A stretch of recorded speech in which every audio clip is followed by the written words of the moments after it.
Interdiction de mariage pour les sans-papiers en France. Est-ce que la loi a été votée ou pas? Qu'en est-il réellement? On en parle tout de suite dans cette vidéo.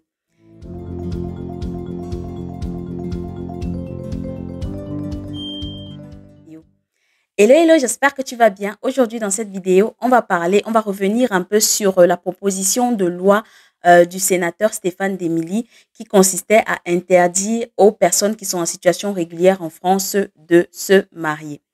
Alors, qu'en est-il réellement? Il faut savoir que cette proposition de loi a été approuvée au Sénat le 20 février dernier à 227 voix contre seulement 110. Qu'est-ce qu'on retient de cette proposition de loi? Je cite, le mariage ne peut être contracté par une personne séjournant de manière irrégulière sur le territoire national. Alors, ça ne veut pas dire que cette loi a été adoptée définitivement parce qu'il faut savoir qu'elle doit encore être discutée et approuvée par l'Assemblée nationale. Ok, donc la loi n'est pas encore en vigueur.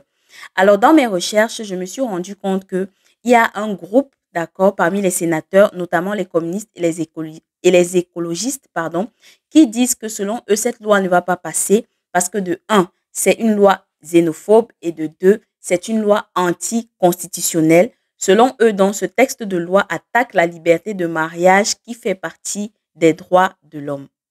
Alors donc, on reste à l'écoute pour savoir qu'est-ce que l'Assemblée nationale va décider finalement par rapport à cette proposition de loi-là.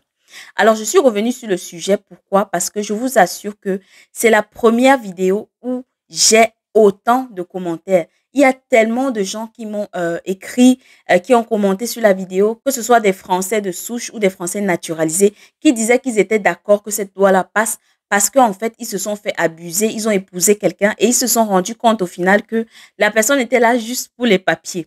Donc vraiment, et de l'autre côté aussi, il y a des personnes sans papier qui se sont fait abuser par leur conjoint français. Pourquoi? Parce qu'il faut savoir qu'en France, lorsqu'on obtient les papiers par le biais du mariage, lorsqu'on a une régularisation par le mariage, chaque fois que tu dois renouveler ton titre de séjour à la préfecture, tu as besoin de l'accord, de l'aval de ton conjoint. D'accord? Donc, si ton conjoint ne signe pas les documents, tu ne peux pas avoir un renouvellement de titre de séjour. Et donc, il y a des conjoints qui ont abusé comme ça leur conjoint parce que si tu ne fais pas ce que je veux, moi, je ne vais pas signer pour qu'on renouvelle tes papiers. Je ne sais même pas si on peut appeler ça mariage. Vraiment, les amis, c'est beaucoup de désordre.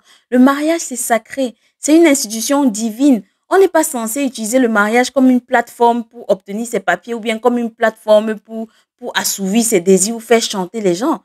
Franchement, ça n'a aucun sens. Je ne sais pas trop ce qui est en train de se passer dans la société, mais en fait, je ne sais même pas comment qualifier ça. Pour moi, ça n'a vraiment pas de sens.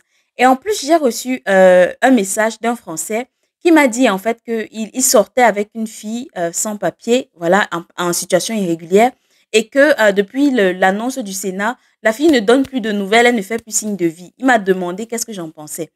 Alors, c'est vrai qu'on ne va pas donner un avis parce qu'on a écouté qu'une seule partie. Généralement, avant de donner une décision, d'accord, la sagesse voudrait quand même qu'on écoute les deux parties et qu'on donne son avis, quoi. Donc, moi, je vous laisse en commentaire, me dire un peu ce que vous en pensez. Mais si je devais dire quelque chose, c'est que la piste vers laquelle moi, j'irais, c'est que peut-être cette fille était intéressée par les papiers et que quand elle a vu la loi, elle s'est dit, bah, finalement, cette relation ne va pas m'aider à obtenir mes papiers. Donc, basta, ciao, quoi. Bon, ça reste une supposition. Moi, j'aimerais bien quand même pouvoir écouter sa version avant de pouvoir décider quoi que ce soit. Mais voilà. Donc, bref, je suis un peu perplexe, les amis, parce que d'un côté, il y a les abus, il y a les abusés. Mais il faut pas oublier que dans tout ça aussi, il y a des personnes innocentes qui sont sincères. Et malheureusement, elles vont payer les pots cassés si jamais cette loi-là entre en vigueur, quoi. Donc, voilà un peu ce que je voulais partager par rapport à tout ça. Dites-moi en commentaire qu'est-ce que vous en pensez. Vraiment, je suis curieuse de savoir. Et si c'est la première fois que vous découvrez cette chaîne, bienvenue. Mon nom, c'est Alcini Difo et ici, on parle des défis de l'immigration. N'hésitez pas à vous abonner, liker et partager. Et moi, je vous dis à très bientôt avec une nouvelle vidéo.